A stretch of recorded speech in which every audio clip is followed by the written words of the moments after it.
बिस्मिल्लाहिर्रहमानिर्रहीम। अस्सलाम वालेकुम नाज़रीन, आप देख रहे हैं नेशनल न्यूज़ में हूँ आपके साथ लुबना चौधरी।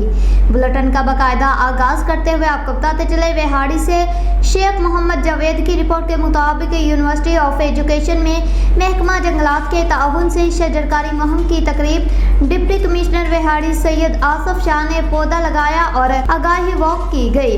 वज़ीर आला पंजाब के vision plant tree for Pakistan के तहत यूनिवर्सिटी ऑफ एजुकेशन वेहाड़ी में तकरीब के मेहमान खसूसी डिप्टी कमिश्नर वेहाड़ी सैयद आसफ हुसैन शाह थे, जिन्होंने शजरकारी तकरीब के सिलसिला में पौधा लगाया। इस मौका पर principal professor doctor Sheikh Asrar Ahmed उसासा और तलबा ने भी पौधे लगाए और मुल्क की सलामती, खुशहाली और इस्तेहकाम के लिए दुआ की गई। डिप्टी कमिश्नर वेहाड़ी सैयद आसफ शाह ने इस मौका पर गुफ्तगू करते हुए कहा कि शजरकारी का मकसद तलबा में पौधों की अहमियत और अफादियत को उजागर करना है। माहौलियाती तहफ़्फ़ुज़ और मौसमियाती तब्दीली से निपटने के लिए दरख्त लगाना बहुत जरूरी है। दरख्त माहौल को साफ सुथरा, मुअत्तर और पाकीज़ा बनाने में मुआवन साबित होते हैं। उन्होंने मजीद कहा कि हमने मिलकर जिला वेहाड़ी को सरसब्ज़ व शादाब बनाना है ताकि वेहाड़ी आलूदगी से पाक जिला हो।